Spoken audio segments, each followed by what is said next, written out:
Hi, everyone. Thanks for hanging out with me today. So here's the breaks. I am going to try and absolutely steamroll through this talk as quickly as possible because the last time we got together and talked about CUI, I just really wanted more time for questions and discussion. So we're going to try and create that opportunity here. So I apologize if I move through some of the topics a little more expediently. Maybe just like later when you watch the YouTube or something, just do like 0.75 speed or something. So if we're going to kind of just dig into this, again, I'm Ryan. Hello. Hi. Mandatory slide we had to put in.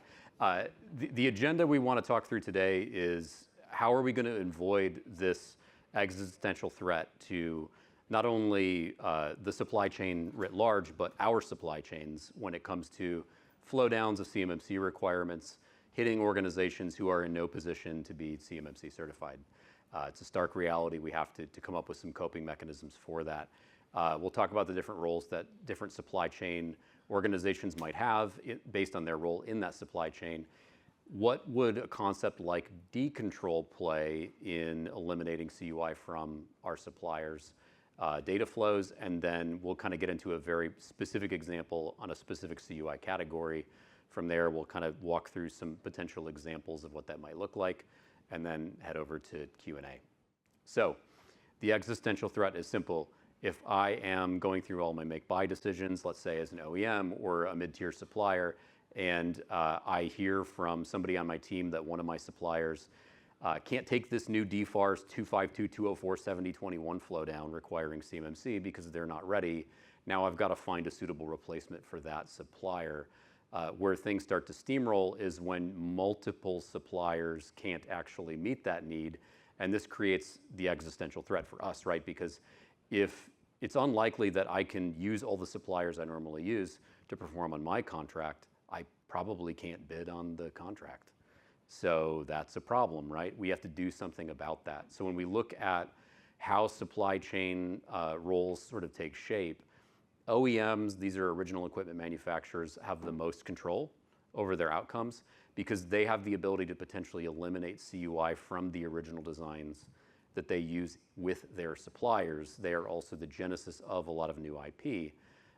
Their subcontractors still have opportunities to potentially avoid CUI from flowing to the next tier down if they can be the last stop on the train for that CUI and only flow more limited information down to their suppliers.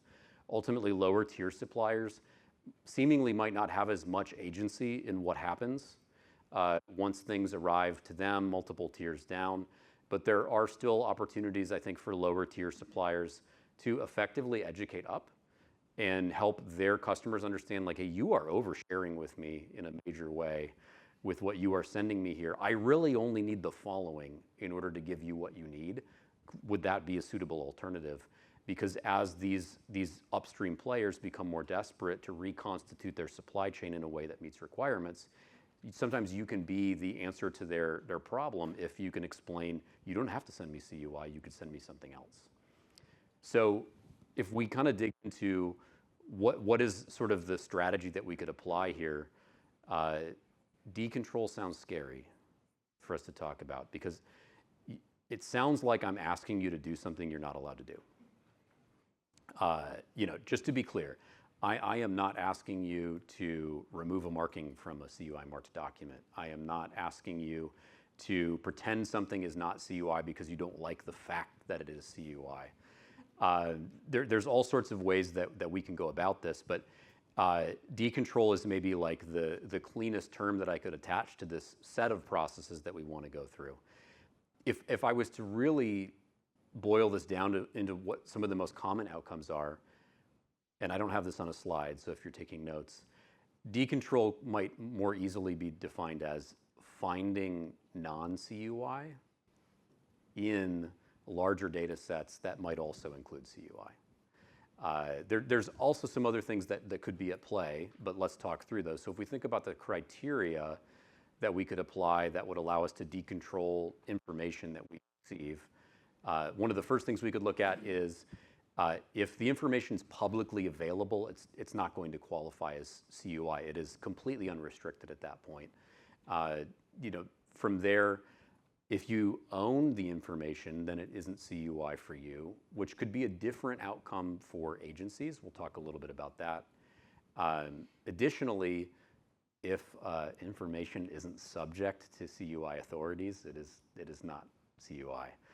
That's a base condition that's required for something to be CUI. And so the better we understand authorities, the better we'll understand if that criteria might apply to us and our information. And then just kind of like as a final caveat, non-CUI can still be non-public. It doesn't mean that we've open sourced it or published it or things like that. That's less of a criteria and more of just like a reminder. So if we get into some of these ideas, the category of CUI I want to spend some time with today is Controlled Technical Information, or CTI. Far and away with the clients we work with, OEMs, defense manufacturers, engineering organizations, you name it, Controlled Technical Information is by far the most prevalent CUI category we have to deal with. So all I have up here on the screen, just as a quick brief, we're going to come back to this, but as a quick brief, on the right-hand side, in that white box, you just have the actual CUI authorities listed on the DoD registry entry for Controlled Technical Information. That's just a screenshot. I just took it off the website and put it up there for you. And then all I've done on the left is I've just reordered those same authorities kind of in the general order that they talk to each other. So as a quick primer, just to run you through this, 48 CFR, you'll notice it has the same numbering sequence as your DFARS clause. That's because they're the same thing.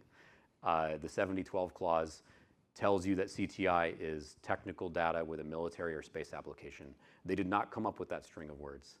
That definition, technical information with a military or space application, is housed in Title 10 of the US Code. Title 10 USC 130 gives us that definition, and it says, hey, what I'm trying to control here, withholding from dissemination, is only technical information of that type that is also subject to two other regimes, the ITAR and EAR. Oh, but by the way, I'm not applying these controls to things that are generally pursuant to like an unrestricted or general license exemption. You can just forget about that. So we've got like these already some decontrol concepts starting to emerge in the language of these authorities. So if 48 CFR is pointed to Title 10 and Title 10 is like, yo, just ITAR technical data and EAR controlled technology, unless generally exempted for like a license exception, we just kind of then need to also look at the other authorities, which are the ITAR and EAR. You'll see those authorities for each of those sort of segmented and broken out. I just added the titles of them here because they don't spell them out on the CUI registry. So this is the category we're going to spend some time with today and talk about how potential decontrol events could occur. So again, if we're just repeating what I said as the criteria earlier, we'll just swap in CTI for CUI here. If the information is publicly available, it's not CTI, y'all. Like if you own the information, it isn't CTI for you. I'll explain that further. If information isn't subject to Controlled Technical Information authorities, it is not Controlled Technical Information. It's something else. And then also just as a reminder, non-CTI can still be non-public information. So let's go into this first category, this first criteria, if you will. If it's publicly available, it's not Controlled Technical Information. This is generally true for any CUI category, but in particular, for this particular category, we're joined by a chorus of voices from within the authorities themselves that remind us of that. You can see here from your DFARS clause, CTI does not include information that's lawfully publicly available without restrictions. I do want to point out lawfully publicly available. Spilled or breached CUI or something that was subject to an unauthorized disclosure doesn't count in this case. It needs to be something that was intentionally put out into the public space. So like when agencies, for example, publish something, they automatically decontrol that information, even if it still has its CUI markings, as long as it was done on purpose. And then you'll see similar language here from the ITAR and EAR itself. So second condition, if you own the information, it is not CTI for you. And I say for you because in a lot of cases when you send your proprietary information out to an agency, they have laws and regulations that force them to safeguard it, specifically against Freedom of Information Act requests, FOIA requests. They have that special requirement that's imposed on them. So they need all of these laws and regulations that allow them to withhold your trade secrets or proprietary information from those kinds of release events. So I'm just going to highlight maybe the two more meaningful parts of these two quotes that I have up here. From the executive agent of the CUI program, the proprietary information you create internally and maintain ownership of is not CUI. Like, just sit with that for a minute. And then from a recent Armed Services Board of Contract Appeals federal decision, there's just, in this opinion, they state very clearly, hey, just to be clear, neither of us dispute this. When a contractor delivers technical data to the government, the contractor maintains ownership of the data. The government wants rights to that data. They don't want to own it. They are not in the business of owning tech data packages anymore. So this is easily the most difficult part of these criteria to run through. This is what we call the proprietary paradox. It is not easy to wrap your head around. It's literally this weird state of matter where literally the same document or the same file is or is not CUI based on whose hard drive it's on. It's very weird. So, you know, lots of grace for people who are like, what did I, this is difficult. I get it, but just know that if you maintain ownership of this information, it is not CUI for you, which should give you a lot of interesting options for your supply chain. Our next criteria, if the information isn't subject to any of our CTI authorities, it is not CTI. That's a precondition for being that category of CUI in the first place.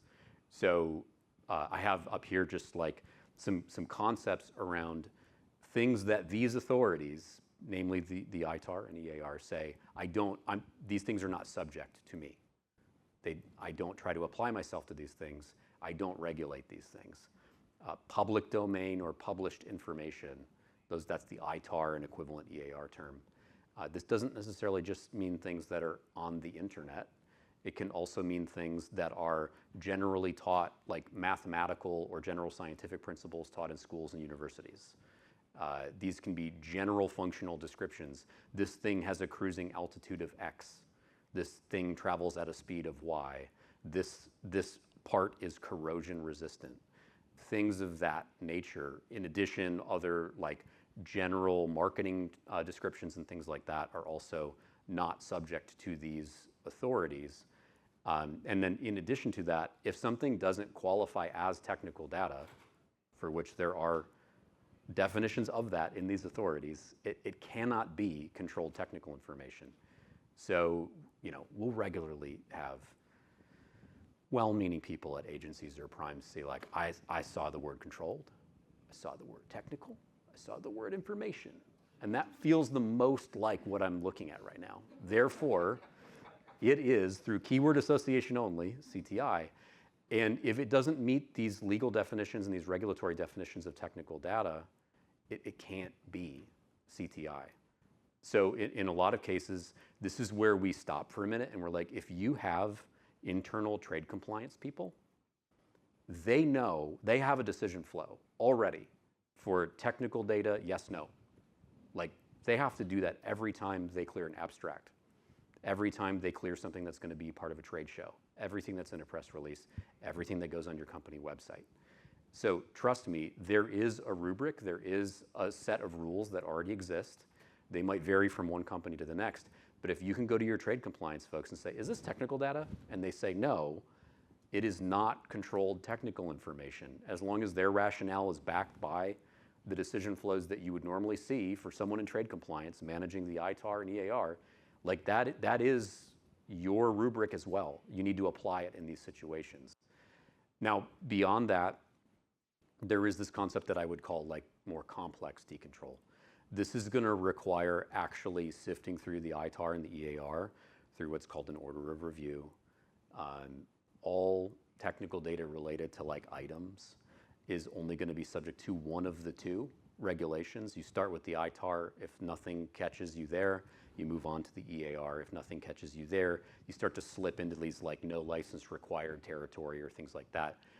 Most people would agree those are those kinds of general, like universal license exemptions that were talked about in the CTI authorities. So from that perspective, if I can go through a formal order of review process from an export classification perspective, I might also learn that even more technical data, so forget the fact whether it's technical data, yes or no, other technical data in my data sets might not be CTI because it's not caught by anything in the ITAR or EAR, and that's worth knowing. So that's obviously a little more nuanced because it's based on every single end item you're making or designing, and it's based on every end use your things are going into, and you need to know those things in order to unlock more complex decontrol. But these are options, and they're laid out in very understandable detail in these regulations, and there's entire sub-industries built around helping you understand these things. That's what export control professionals do. So if we can tap into that and then port that over to our CUI discussions for these authorities, that unlocks a lot of options for us. So again, just kind of walking us back here to these authorities we already talked about. These are your CUI authorities for controlled technical information. And if these authorities say, I am not governing that piece of information because it's not anything I care about, we need to know that in order to understand whether we can flow less sensitive information down to our suppliers without necessarily sending them CTI. So that feels like a superpower for a lot of the organizations that we've worked with. And so hopefully that's something that we can kind of talk about here during Q&A or whatever makes sense for everyone here. So again, as a final reminder, if something isn't CTI, it can still be non-public. Like that's an option. If we think about like some practical examples of that, anything that's not cleared for public release is obviously still non-public, even if it's not necessarily CTI. You know, you might have things that are covered under non-disclosure agreements with your customers that you're not allowed to obviously put online or on a website. There's all sorts of things that might keep something non-public, but it just means that the reason why it's non-public is not a CTI authority, it's something else. So I just wanted to kind of like prime the pump here with like some potential examples of things that might fall into some of those categories that are like non-CTI. We handed out some kind of like random handouts for everybody here and in the breakout area. You got one or both of these. They're both public documents we pulled off sam.gov. One is an RFI from SOCOM for uncrewed aerial systems, so drones. And then the other one is for a new comm system going into a commercial dual use Learjet. So I thought maybe we could just look through some of these examples and see if there are opportunities to spot some of the things we looked at here in our criteria. And then maybe just start talking about how would we maybe use some of those information types to craft something that's useful to our suppliers without necessarily creating derivative CUI. So if we get into, if you had the US SOCOM RFI there, again, this is on sam.gov. Does anybody here see any published military standards described? And I know that not everyone was reading ahead. If you look in those documents, you'll see SOCOM is specifically seeking out a new Class 2 UAS, unmanned aerial system.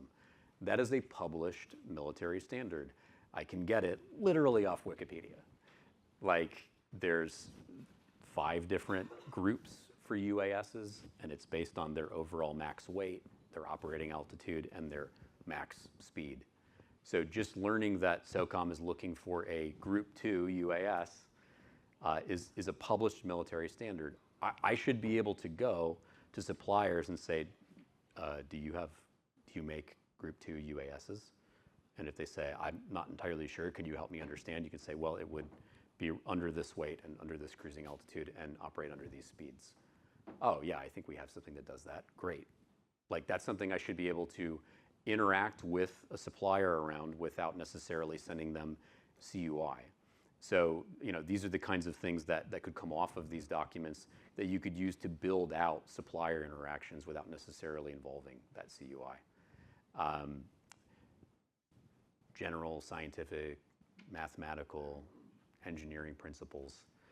In that SOCOM RFI, does anybody see any general mathematical things or scientific principles being talked about? Atmospheric temperatures, yeah. I'm sorry, what was that?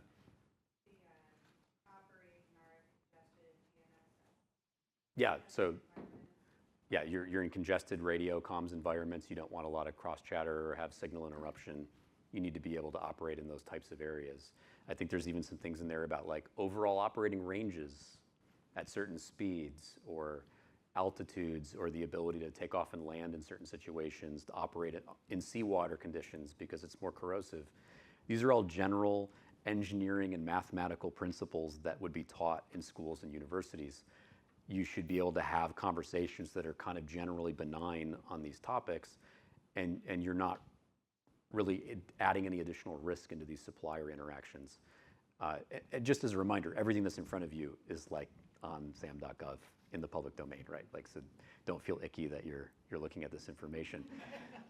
But it's super common for this kind of information to be shopped around in a very public setting, and then later you get a contract and they're like, everything on this contract is CUI. Do you see? And they don't remember the origin of some of this information or how maybe like non-sensitive it is. And so it just becomes this blanket statement that rolls up all of these things. And then you get engineers who are like terrified. They're like, if we tell someone the operating range of this Group 2 UAS, like they'll know. Like, yeah, they might. But that's, somebody already made the decision to put that out in the public domain anyways. So these are things to think about. Even just the names of end items on that particular RFI, they're like, this needs to integrate with the Android tactical system, like the ATAC kit. Like that is a modular open systems architecture, which is just IoT running off Android. They want to put a mesh node network broadcaster on this thing, or be able to do asset tracking or something of that nature. One of the multitude of things ATAC is supposed to be able to provide. The fact that I said out loud, this needs to integrate with ATAC, naming some other end item, is indirect reference data, right? I'm just mentioning the name of a thing. I'm not handing you all the technical data associated with that thing. We should be able to talk about integration points and things like that of other items, even though you don't have that technical data, and still have a fruitful and productive conversation. So for this other example, if you've got the other one, for the C21 BLOS communication system, this is also pretty general. Hey y'all, we're setting up a new comm system inside of our commercial Learjets that we use for DoD travel to like NATO conferences and stuff like that. We're tying into this Iridium SATCOM system, so like, you know, be able to talk to that. If you're not familiar with Iridium SATCOM, it's like saying needs to be compatible with the Verizon network. Like it's not a secret that it exists and that you can buy a transceiver that will talk to it and data up, down, all of that. They're literally asking for a phone system inside the plane that people can dial that uses SATCOM for backhaul. That's it. So general system descriptions. Here's generally what we want this system to do. Published industry standards. We talked about published military standards in the last example. There is an example in that BLOS sources sought where they specifically call out like all the gear that you're going to buy and put into the system needs to meet certain industry aircraft standards for survivability, environmental conditions, vibration, all that stuff. It's DO-160G. I should be able to communicate with my equipment suppliers and say, I need a DO-160G rated or a lab tested comm system and mounting bracket and this, that, and the other. This thing shouldn't shake apart at operating altitudes because it was designed for home use. Just make sure that it meets these requirements. If I went and bought this $900 spec off of the website, there's tons and tons and tons of detailed information in here, highly specific standards that you need to meet, right? But this is a publicly available, published industry standard. So if I'm getting requirements from a customer and all they're asking me to do is actually just things that are in DO-160G, I should be communicating with my suppliers in DO160G, not just lazily passing through all the specs from a customer when everything in this document would have met or exceeded those anyways. So these are ways to sort of, again, be that last stop on the train for a CUI data flow and instead flow something that is far less concerning to your suppliers and it's already in the public domain. So other examples, I think there's some end items named in that particular sources sought, like the Iridium network or the fact that it's going into a Learjet C-21. They even tell you everything about it. It's a two-crew pilot system. It does this, it does that. Here's the exact mission that these things provide or perform. There's all sorts of other like information around that. It's got two Garrett turbofan engines, like almost oversharing. You're like, thanks, I'm putting in a radio, thank you. But like they're naming other end items just as an indirect reference. So if those kinds of methodologies or processes don't work for you, there are always alternatives. This almost feels like tongue-in-cheek to say, like, well, you could just use like a completely CMMC Level 2 certified supply chain. Like, that's an option. Yeah, you could, but it might be a few years before that becomes a reality. So like, these are the things we need to do in the meantime. Some other things that we think would just be interesting, if I can provide like virtual desktop or read-only access to some of my suppliers, like let's say just to produce a quote. Just look, don't touch, right? Just view the information, derive knowledge from it, build me a quote, send it back. That could be a potential option to like keep things moving with suppliers and then find other better ways to get them accessed later when there's actually like revenue tied to it because you actually got the award. Another option might be paper only. I had you look at the digital representation to produce a quote. Now you got the job. I'm going to send full prints with the parts. You're going to get those. You're going to do first article inspections and markups on those print drawings. I know it stinks. We don't like that approach, but this works because now maybe only a small subset of 800-171 requirements are truly applicable to you as a supplier. You have no digital footprint whatsoever. So like, could I get someone CMMC Level 2 certified for only the applicable requirements? They'd have a crazy small scope.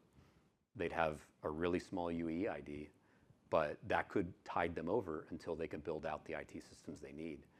And then, of course, you could bring those capabilities in-house.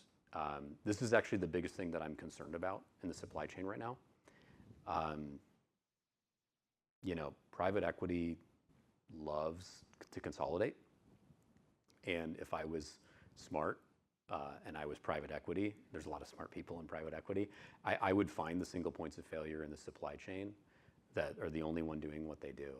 I would buy them first, and then I would figure out what are the two suppliers they're using today, and I would just start to send all my work to supplier one, get them fat and happy and loving life. And then when supplier two is starving to death and they can't pay their utility bills and they're about to shut down, I'll buy them for pennies on the dollar, and I'll bring them in-house. And then I'll move all the contracts from supplier one over to my in-house supplier two, and then they'll starve, and then I'll buy them for pennies on the dollar, and consolidation and consolidation and consolidation.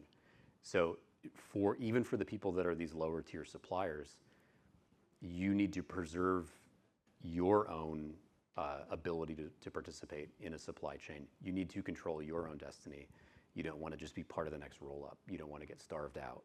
You don't want to go through that. And so for organizations who can find a way to either be that last stop on the train and preserve your downstream supply chain, or be one of the first level 2 certified entities in your particular NAICS code or doing what you do, you have a lot of options now for what you can say yes to when other people can't. All right, so I did a speed run on that talk as best I could. So that was 30 minutes flat. Excited. Questions? Let's talk. Let's wrap. What I see is in manufacturing and in construction, subcontractors. So if you're going to build a building that's CUI from the Army Corps of Engineers, you need tiling. The tile guy is not going to be a level 2. So if you're building a widget for the F-22 and you need a piece of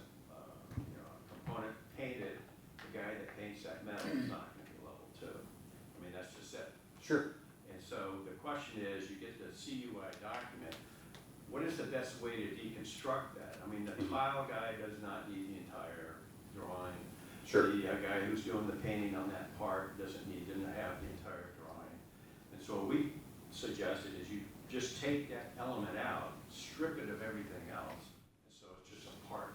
So if you found this part on the street, you wouldn't know what it is. Yeah, Comments on that? Yeah, I understand the logic, which is if I remove all the context of what this part belongs to, then I will have de-risked that trimmed down drawing or something like that. I think the challenge you run into with that when it comes to technical information is all of these export control regulations acting as CTI authorities are focused on the nature of the item itself, and everything around it is indirect reference data or a standard or a spec or a detail note or things like that. In the inverted view of export controls, it's the real geometrically accurate drawing of the part that's the concern. And then secondarily, a lot of the other stuff around it might not be nearly as sensitive. Now I understand the logic, which is if I make this as a counterfeit part, for example, I wouldn't know what supply chain to sell it back into. But that is more of an operations security risk. So I think that by and large, you're going to struggle to take real design data, like a drawing of a part, and decontrol that particular element. You stand a much, much better chance of decontrolling all of the data around that. And so that's why OEMs are so critical, or the people designing a part are so critical in this step. If it's proprietary to them, they developed it at private expense, charged indirect cost pools, you name it, or things like that. Hopefully that part design is proprietary to them. Now, when I don't have that luxury, right, it's not my design. I'm a build-to-print machine shop. It's just headed my way. Yes. Then, so they get Defense Logistic Agency. Sure. You know what they do. DLA, yeah. So they'll send out, hey, we need parts, we need flanges, we need these things. Sure. All sorts of equipment. So they get this from the DLA. Mm-hmm. So the crazy thing is, you got to bid, right?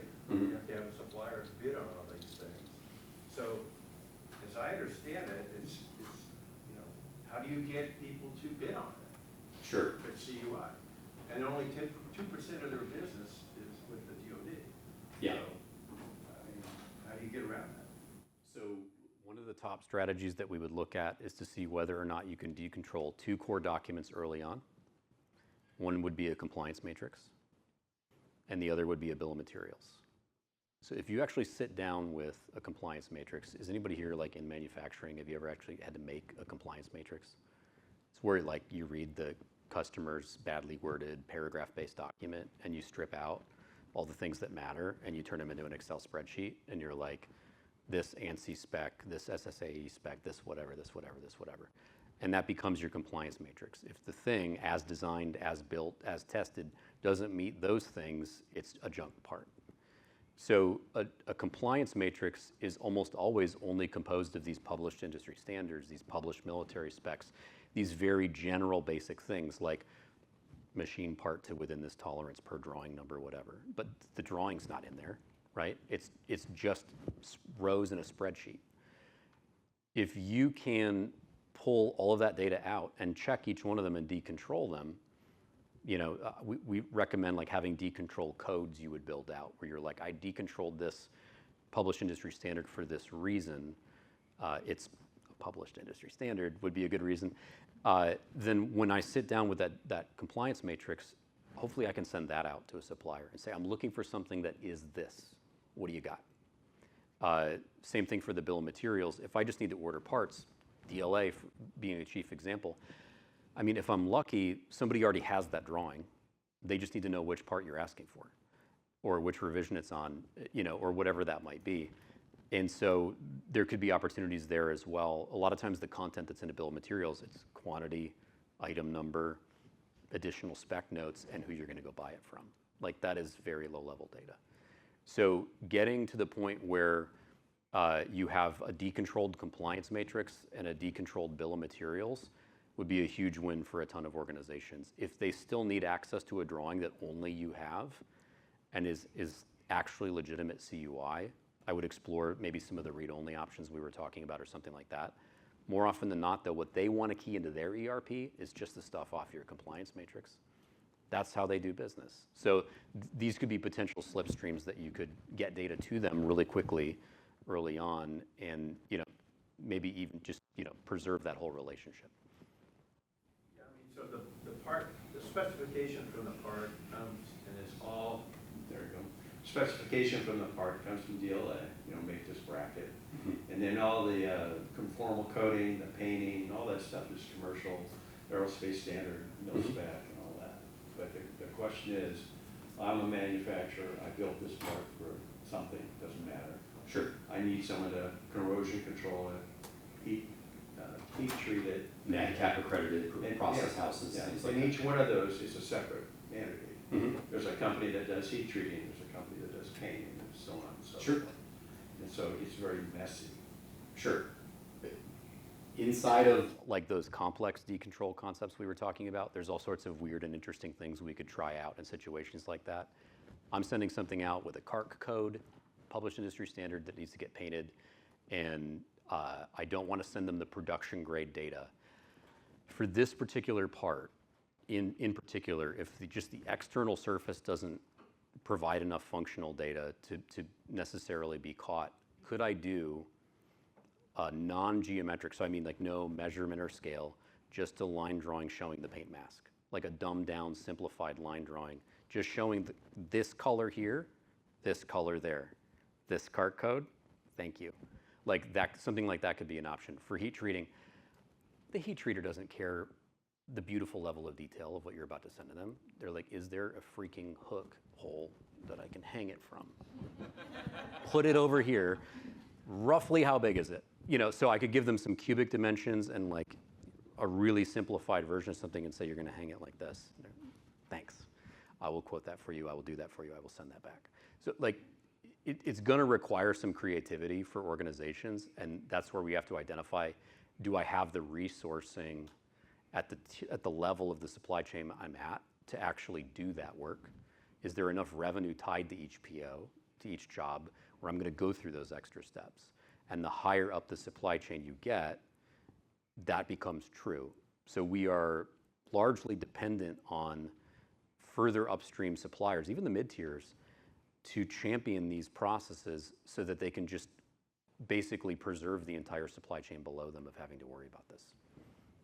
I'll agree on that point. Yeah. Hi. It's along a similar lines as the last question, but so I work for an architecture firm. Okay. We build stuff for the DoD, and we also have smaller, sub-consultants that we use for things like doorknobs, for example. Get that one doorknob guy. Yeah. That's the guy. He's the guy. So our clients, we have the architectural drawings that we provided them, Sure. With all the markings and labelings. Obviously, our door guy needs to have access to that stuff in order to provide us the All the doors doors. that I He's need. got to see the doors. Yeah. So the client basically kind of renamed the rooms, like, instead of it being skiff, it's A1, How, and then they provided that to us and it was like, oh, this is CUI, or this has all the CUI removed. How do we, as a company, know, like, okay, what they're providing us really has all that CUI stripped out and that we can comfortably pass that along? I guess, how can we make sure that they actually have stripped all that out and that it's... I'm going to assume that your customer in this case is acting in good faith, and that they've like legitimately had someone weigh in on what are the troublesome parts of this elevation drawing or this building layout, and that those have somehow been removed. In situations like that, somebody upstream from you had the first crack at it and had a good chance to make good decisions, and hopefully you're benefiting from those good decisions.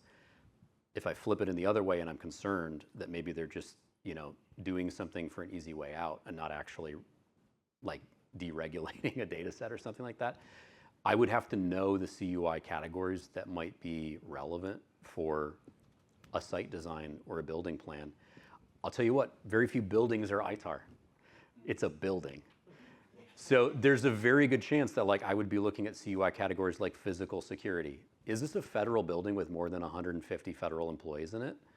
Interesting. Does it have a daycare? Why are you asking? Just answer the question. Okay, great. Now we know that we're dealing with physical security information. Do my plans show secure areas like a SCIF? I should be worried about that. I think it's phys. That's like, the physical security data. And here's why.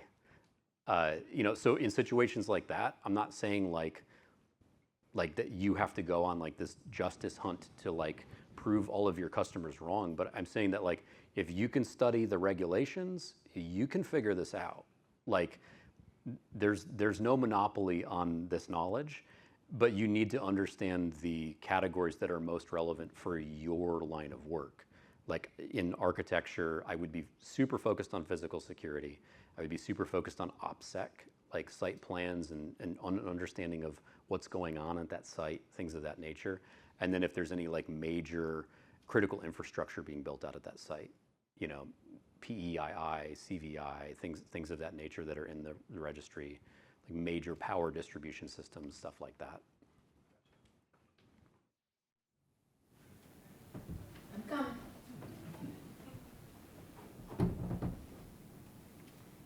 Thank you. I would just say that I'm very excited about having alternatives to decontrol, but I've heard more than once that everyone in our supply chain should have the level of the contract level when CMMC comes out, which I know is likely not the case.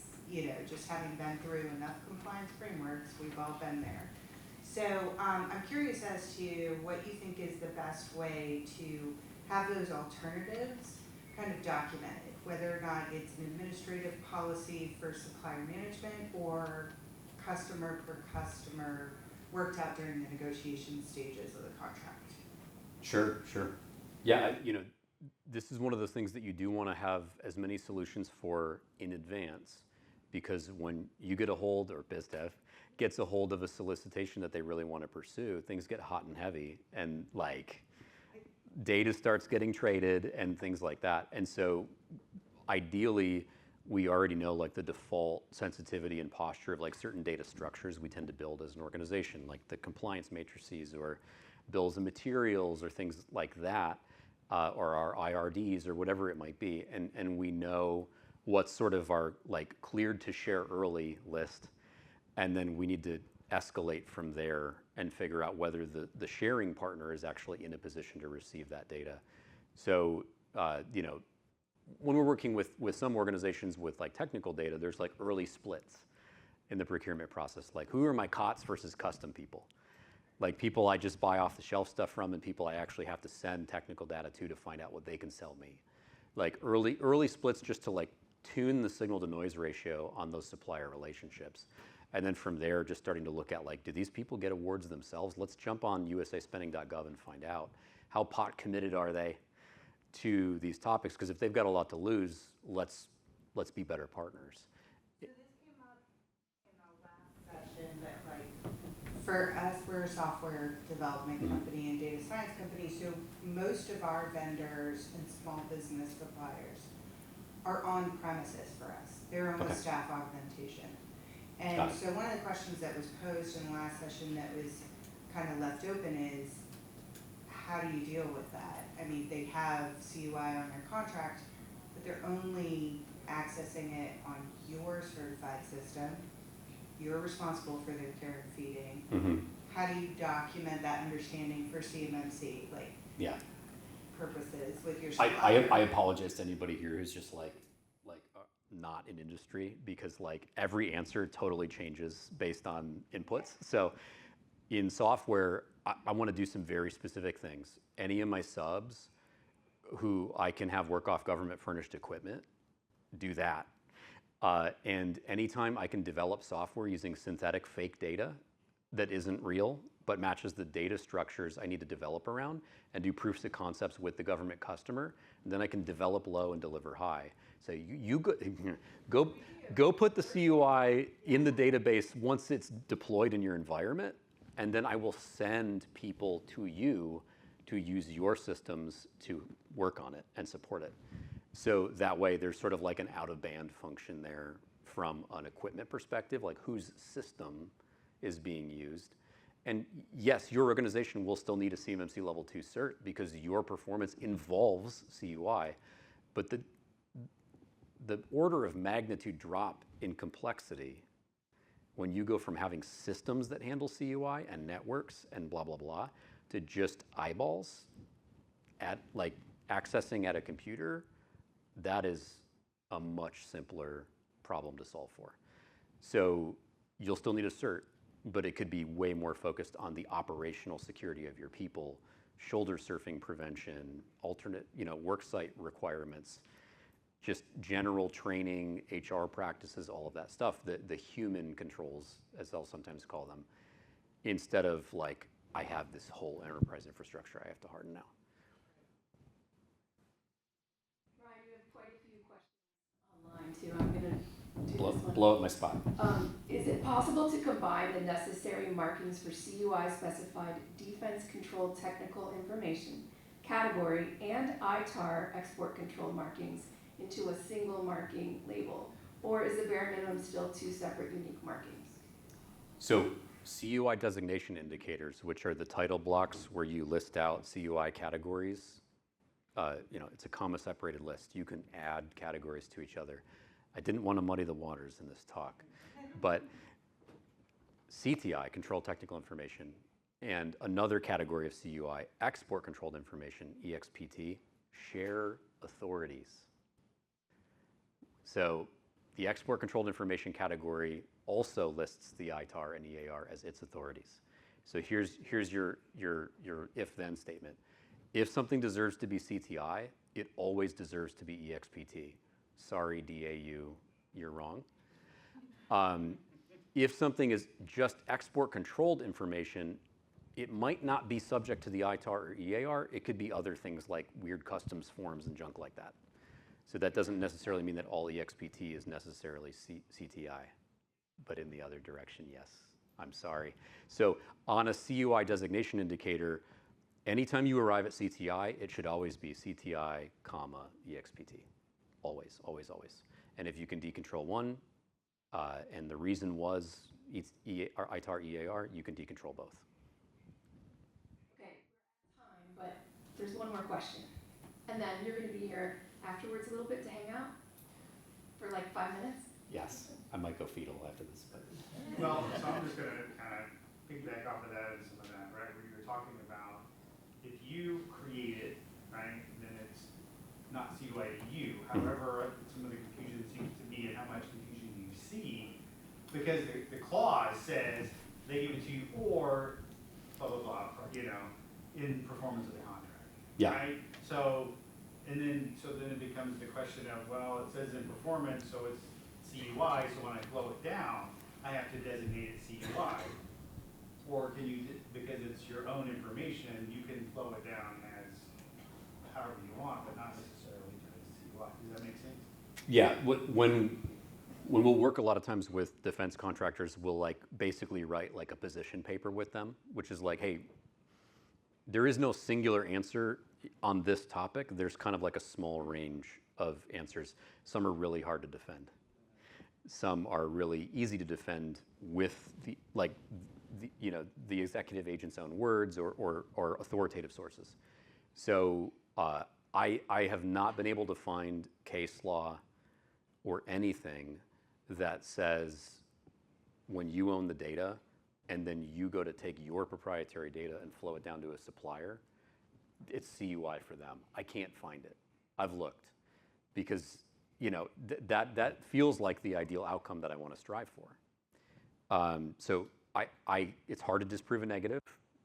That being said, I can't find any evidence that that's true. But I can find tons of evidence that when I go up with the data and I give it to an agency, it does become CUI for them. And so I have to conclude that those statements about CTI being collected or developed in the performance of a contract from our DFARS clauses are written from the agency perspective. And yeah, sometimes the agency doesn't think about our perspective or our posture. If they have to safeguard it, it seems weird to them that you wouldn't have to. So that's the sort of the mismatch in the language. Ryan, you speak a lot, right, in podcasts and things like this. Has there ever been a question that you didn't have an answer for? Yeah. So there have been plenty of those, and don't trust someone who's like, I always have the answer. This is a learning curve, and this is something that, like, I just want to encourage people here. Like, you can get good at this. You can learn these concepts. I did not. No one offers a degree in controlled unclassified information. There's no program at any college. I had to learn all of this just due to personal justice issues of not getting any good answers from anyone and being like, this is unfair. This is unfair to industry. We deserve to know whether something needs to be safeguarded and why, and only then can we make good decisions. And so you too can get into this space and learn these things and be dynamic and effective. So.